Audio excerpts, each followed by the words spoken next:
Kristen yang belum lama masuk Kristen. Jadi dia Islam masuk Kristen langsung jadi pendeta. Ya. Namanya Zainuddin. Ya. Ini dulu adalah guru di pesantren Az-Zaitun. Mana itu? Indramayu, ya. Guru di situ. Dia lulusan IAIN. Lulusan IAIN. Baca Qurannya pasti.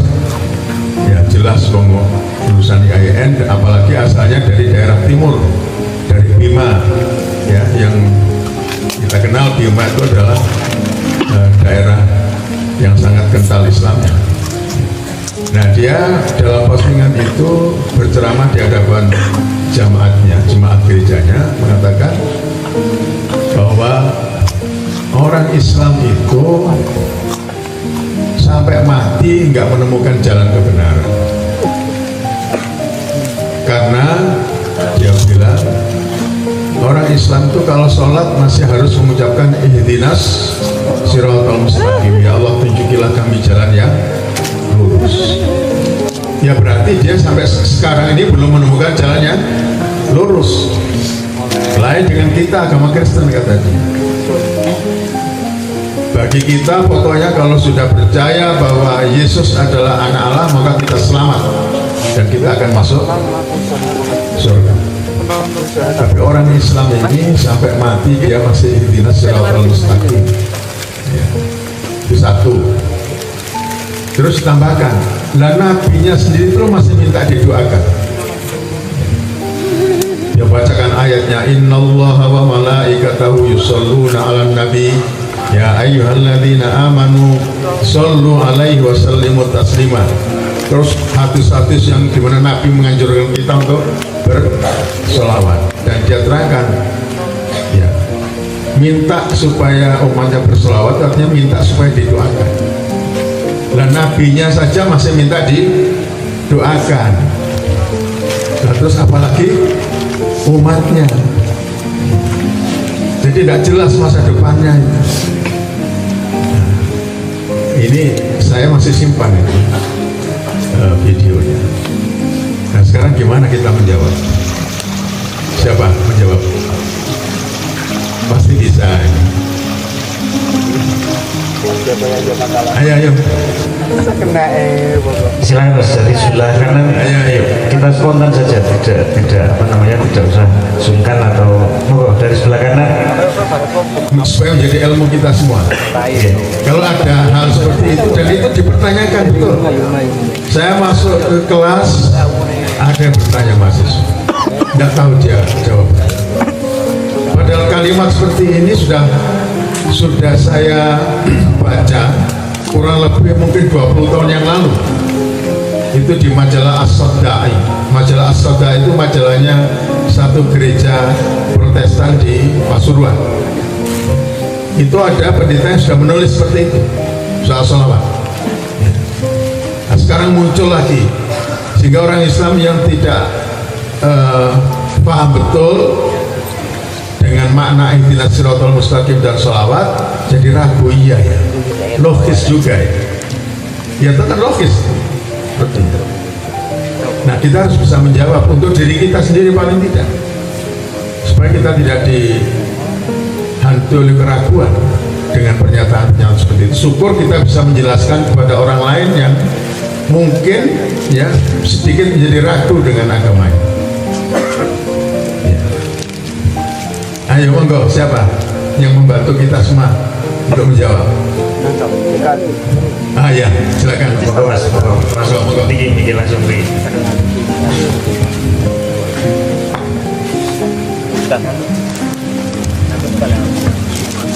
Rumah banyak orang ya. Besar, Assalamualaikum warahmatullahi wabarakatuh. Nama saya Nurholis dari Batu. Baiklah, saya akan mencoba untuk menjawab menurut pengetahuan saya. Yang dimaksud dengan ihdinas siratal mustaqim, kita meminta meminta petunjuk kepada Allah untuk menunjukkan jalan yang lurus. Karena menurut saya kebenaran itu sifatnya dinamis, jadi tidak monoton atau tidak berhenti pada satu titik. Artinya mungkin saat ini kita bisa mencapai kebenaran atau kebaikan, belum tentu besok atau nanti sekalipun kita akan mendapatkan kebenaran atau jalan lurus. Jadi sebenarnya kita itu tidak tahu apa yang akan terjadi atau besok itu kita mendapat jalan lurus atau tidak, itu sebenarnya kita tidak tahu, karena hidup itu adalah ketidakpastian seperti tadi yang disampaikan teman kita. Mungkin itu aja. Bagus Pak Nurholis, terima kasih. Satu jawaban saya kira cukup memberikan pencerahan kepada kita. Tapi saya yakin masih ada jawaban yang lain. Ya, monggo saya persilakan. Silakan Pak, silakan. Makalah, tapi Ya. kita agak begini. Ya, ini nanti depan ya. Monggo, naik aja, naik. Ya.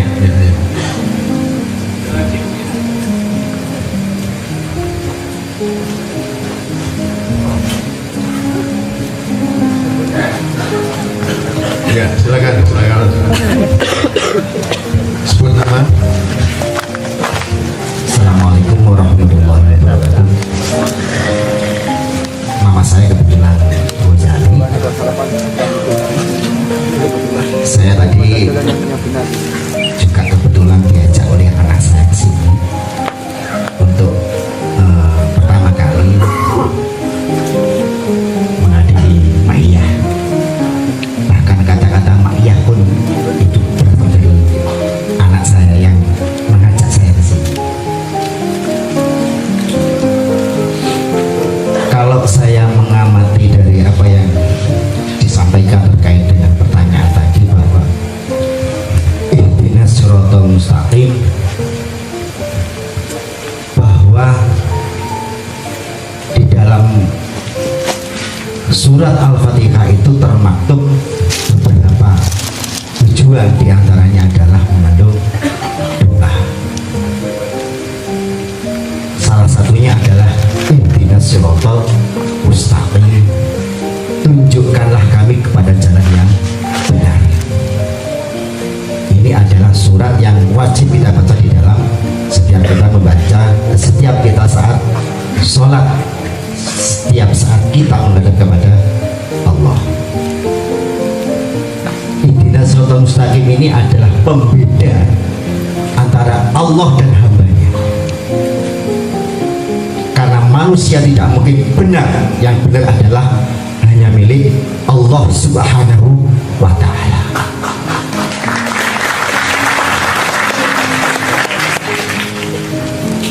Ini kalau menurut saya sendiri pribadi. Jika ada yang mengatakan bahwa itu salah, dia yang amat salah. Karena ihdinas siratal mustaqim ini adalah suatu proses. Kalau kita berangkat dari awal, Bismillahirrahmanirrahim, Alhamdulillahirabbil alamin, kita memuji kepada Allah dahulu. Ar-Rahmanirrahim, kita memuji kepada Allah. Maliki yaumiddin, panjenengan adalah yang menguasai jagat ini. Setelah kita memuji, baru kita DP kepada Allah bahwa kita adalah yang makhluk yang rendah sebagai batasan antara Allah dan hambanya, Allah dan makhluknya. Itu kalau menurut saya pribadi. Terima kasih. Ya, terima kasih Pak Ghazali. Assalamualaikum warahmatullahi wabarakatuh. Yang datang ke sini untuk pertama kali Pak ya. Ya, bersama putranya. Jadi ini putranya yang nyeret bapak ini kira-kira. Yang tadi dikongkon bapak ini dikongkon anak. Alhamdulillah. Ya, anak yang luar biasa. Ya, jadi yang poin kedua yang disampaikan oleh Pak Ghazali, silahkan itu Pak, sebentar Pak. Ya, bahwa itu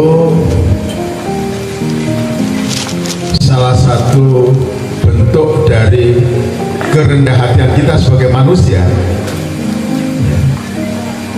yang tahu persis bahwa yang bisa menunjukkan jalan yang lurus itu hanya Allah Subhanahu wa Ta'ala.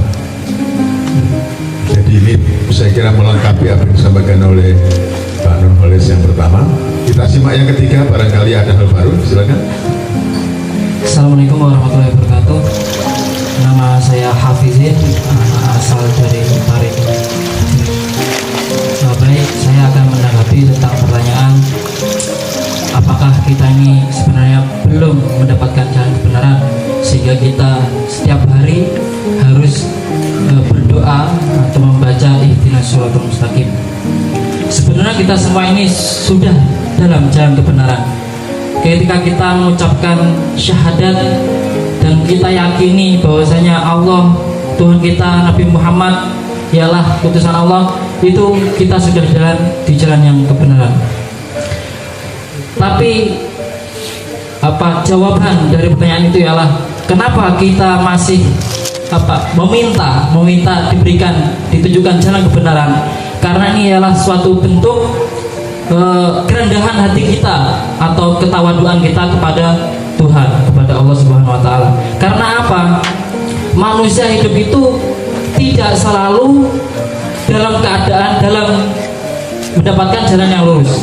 Selalu ada godaan dan ujian, selalu ada bisikan setan, sehingga itu kita masih sangat perlu untuk mendapatkan jalan yang lurus itu tadi, kebenaran. Maka kita selalu meminta kepada Allah agar diberikan petunjuk, yaitu jalan kebenaran. Ini adalah suatu ketawaduan kita kepada Tuhan agar kita selalu diberikan petunjuk atau jalan yang lurus. Bukan berarti kita tidak dalam jalan yang lurus. Kalau kita meyakini kita tidak dalam jalan yang lurus, berarti keliru gitu. Tidak seperti misalnya seperti mereka, kita tidak menjelekkan mereka, tapi itu keyakinan mereka seperti itu.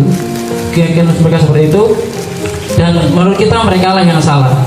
Nah, kemudian yang kedua, kenapa kok kita Nabi Muhammad masih perlu didoakan? Nah, kok masih minta doa dengan sholawat itu kan?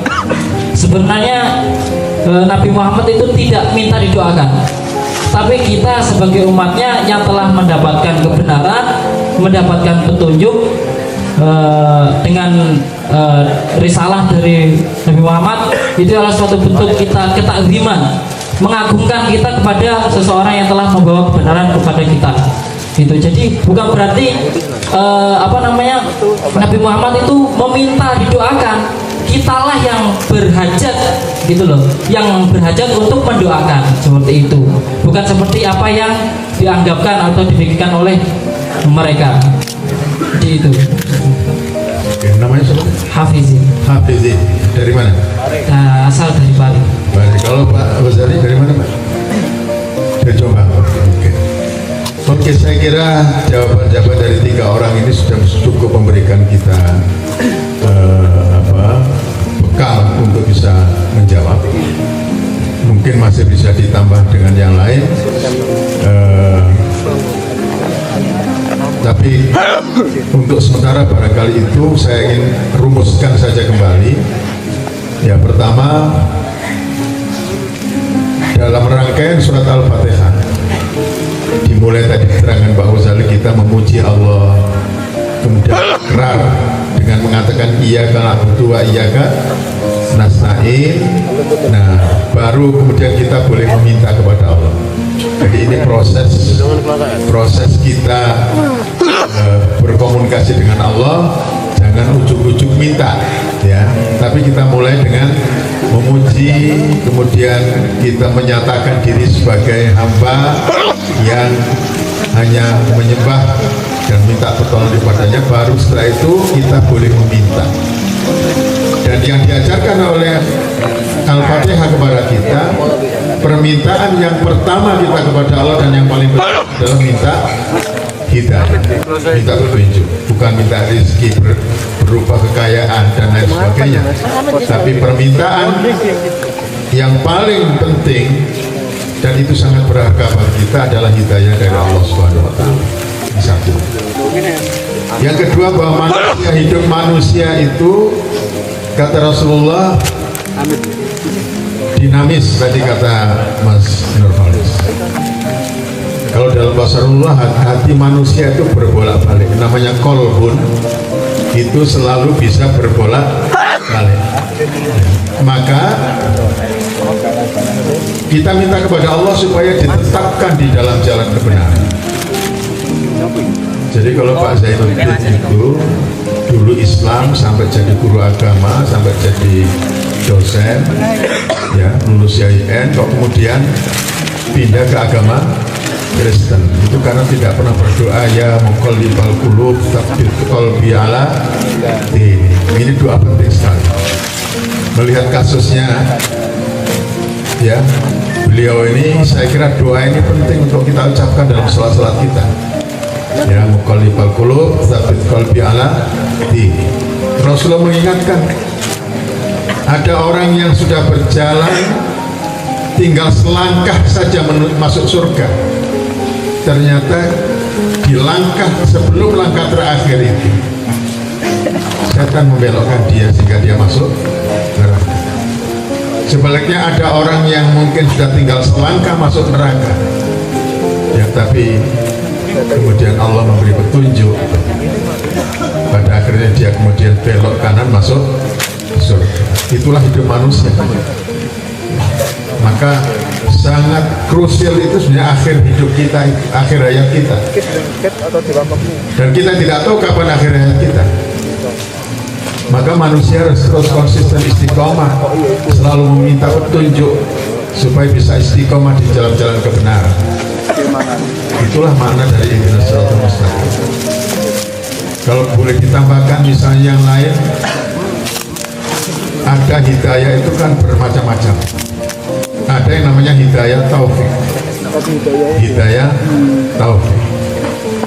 Hidayah taufik itu adalah hidayah yang membawa kita sampai ke tujuan, yaitu ketika apa yang kita kehendaki itu sama persis dengan yang dikehendaki oleh Allah.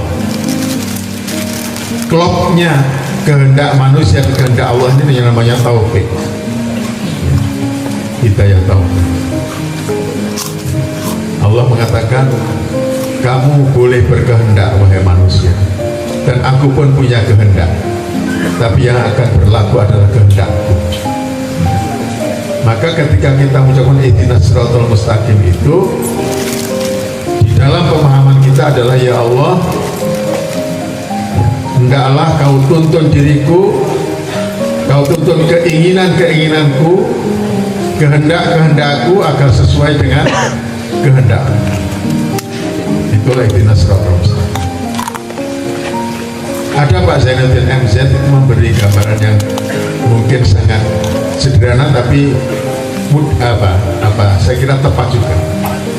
Beliau katakan, ya kita ini sudah beragama Islam, ini sudah dalam jalan lurus, kita sudah punya Islam, kita sudah punya Al-Quran, tapi kan tidak setiap orang yang sudah pegang Al-Quran itu kemudian bisa mengamalkan Al-Quran. Ibaratnya beliau katakan, kita sudah bawa peta, kita mau ke Jakarta, orang Menturo belum pernah kemana-mana ke Jakarta, diberi alamat, diberi peta, ini misalnya di jalan A nomor sekian, bawa peta, bawa kira-kira di Jakarta, bingung apa enggak itu? Hanya bawa peta, bingung. Akhirnya tanya ke orang di pinggir jalan, mana ya alamatnya? Oh di sana, ini jalan ke sana lurus, belok kiri, belok kanan lagi. Nah, terus diikuti, nggak ketemu juga. Sampai berhari-hari nggak ketemu. Akhirnya dia minta kepada seorang, mas saya antarkan ke tempat ini sampai ketemu. Atau ada yang nawari, sampai kalau diterangkan nggak akan ketemu, wes nek sampai mau saya antar sampai ke tempat. Kira-kira itulah ihdinas siratal mustaqim. Kita mohon kepada Allah dituntun sampai ke tempat yang kita tuju, yaitu akhir hayat kita dalam keadaan husnul khatimah. Nah, barangkali kalau beliau paham ini, itu tidak akan beda agama ya. Salawat Solawat juga tadi sudah diterangkan. Kalau solawat ini sudah berkali-kali diterangkan Cak Nur saya kira ya. Jadi ungkapan yang tadi disampaikan cukup bagus bahwa yang Dengar belum? butuh berdoa itu kita, bukan Nabi minta didoakan kita yang mengapa? Karena setiap kita mendoakan Nabi Muhammad SAW, 10 malaikat mendoakan kita. Dan ajaran sholawat ini sebenarnya adalah salah satu metode dari agama kita, dari Allah ya, dengan ayat ya ayyuhalladzina amanu tadi, untuk membangun apa? Hubungan batin kita dengan beliau. Kita tidak pernah ketemu dengan Rasulullah SAW, sekian abad jaraknya, 15 abad, tapi kita seolah-olah beliau ada di sini, seolah-olah beliau ada di depan kita. Itulah sholawat. Jadi itu adalah cara Allah membangun hubungan batin antara kita dengan Muhammad SAW. Dan oleh karena itu sering dikatakan oleh Canan, kita punya salah satu prinsip maya adalah segitiga cinta, ya tak? Dari cinta Allah, Rasulullah, dan kita. Ya, ini satu hal yang tidak bisa dipisahkan.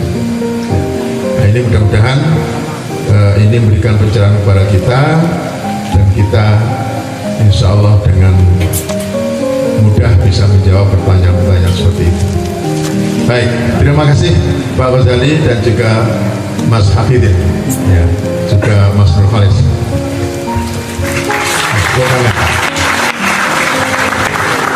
Kemudian ada yang kedua, ini juga dari postingan yang banyak beredar. Ini baru saya terima tadi. Saya ikut ada 4-5 grup dan semuanya ada postingan ini, yaitu ada tulisan, saya kira maksudnya bagus ya. Jadi yang mengkhawatirkan bahwa ini kalau umat Islam ini nggak waspada, 5-10 tahun lagi Indonesia ini bisa menjadi seperti Andalusia. Kita tahu semua kisah Andalusia yang dulunya adalah pusat peradaban Islam di Eropa, tapi kemudian musnah sama sekali. Ini dulu pernah kita bahas waktu saya pulang dari Andalus, dari Spanyol, beberapa 2 tahun yang lalu, kalau saya tidak salah. Saya sudah ceritakan bagaimana keadaan di sana. Ya, tinggalan Islam itu sudah hampir, ya, tinggal wujud benda saja, istana Alhambra, ya, masjid di Sisilia yang sudah menjadi gereja, ya, itu aja tinggalan.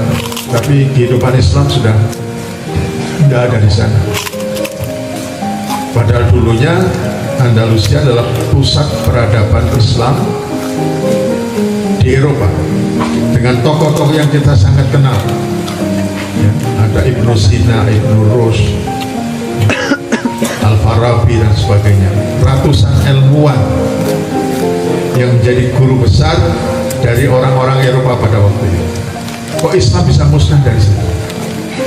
Nah, melihat situasi sekarang ini, banyak orang kemudian berasosiasi, jangan-jangan Indonesia nanti, ya, bisa mengalami nasib yang sama. Dikutip juga di situ pernyataan Ki Haji Ahmad Dahlan yang menyatakan bahwa Islam tidak akan pernah musnah dari atas bumi, tapi bisa saja dia musnah dari Indonesia. Nah, sekarang kira-kira bagaimana tanggapan jamaah Ahmadiyah terhadap pernyataan ini? Bener apa enggak sih? Percaya apa enggak sih kita dengan pernyataan-pernyataan seperti ini, kalau melihat situasi kita yang ada sekarang? Nah, monggo, siapa yang mau beri tanggapan? Ayo, monggo Mas.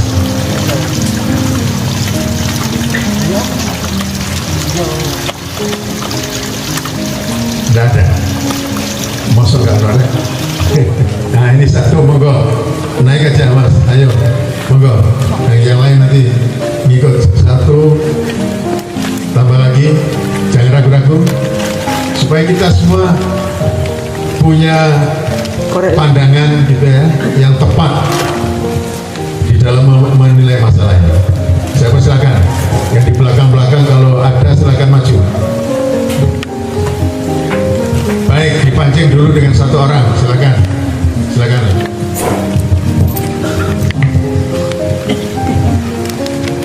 Bismillahirrahmanirrahim. Saya akan mencoba menjawab. Sebelum menjawab, saya akan menggambarkan dulu bahwa kita harus tahu posisi Allah dan alam semesta. Jadi bagaimana Allah itu siapa dan alam semesta itu adalah ciptanya. Jadi kalau yang dikatakan Pak Fuad itu apakah mungkin Islam hilang dari Indonesia? Saya jawab, mungkin saja, terserah Allah. Jadi kita tidak bisa mematok bahwa Islam harus tetap ada di Indonesia. Itu saya kira kita mendahului kehendak Allah juga. Jadi mau Islam dimusnahkan atau Islam dipindahkan tempat ke negara yang lain, itu juga saya rasa terserah Allah itu. Jadi kita harus tahu posisi yang berkuasa tentang peradaban di alam semesta dan juga agama Islam itu, yang memelihara atau yang memunculkan atau yang memusnahkan itu juga yang punya kuasa sebenarnya adalah Allah sendiri. Mungkin begitu saja. Jadi harus tenang-tenang wae ya, gitu ya. Terserah Allah. Apa kira-kira begitu? Nah, monggo yang lain. Ya, yang lain. Nah, ini silakan mas. Ya.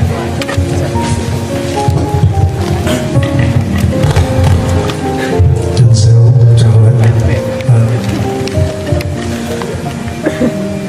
kalau dari pendapat selama ini yang kita dapat dari Banun, selagi musola, masjid, surau-surau masih ada, kita rajin mengumandangkan ada, insya Allah sampai akhir kiamat nanti Islam masih berjaya. Cuma masalahnya kita yang muda-muda ini masih mengandalkan orang yang sudah tua-tua untuk mengumandangkan ada.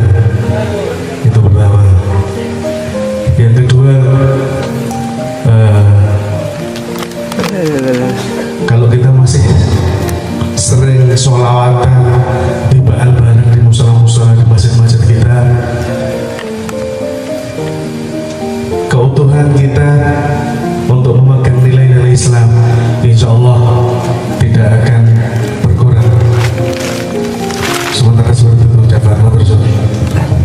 Iya, optimisme ya, optimisme selama ya, tapi ada syaratnya ya, kondisional selama. Nah saya sing jamaah subuh saya kira ono nomor lagi. Kata almarhum Pak Hasyim Muzadi, sekarang itu NU Muhammadiyah sudah nggak pernah lagi bertengkar soal kunut. Ya, apalagi anak muda nggak pernah lagi soal kunut, sudah nggak jadi masalah karena sudah sama-sama nggak pernah sholat subuh. Mantap. Oke, jadi oke, sebelum saya memberi catatan, saya kan masih ada yang lain berpendapat. Kayak silakan Mas Mas, silakan. Ayo sebanyak-banyaknya nanti silakan, supaya kita ini tenang ya, tenang. Jadi kalau menurut Mas Nur Khalis tadi, ya tidak ada harga mati di sini ya. Cuma kita ini kalau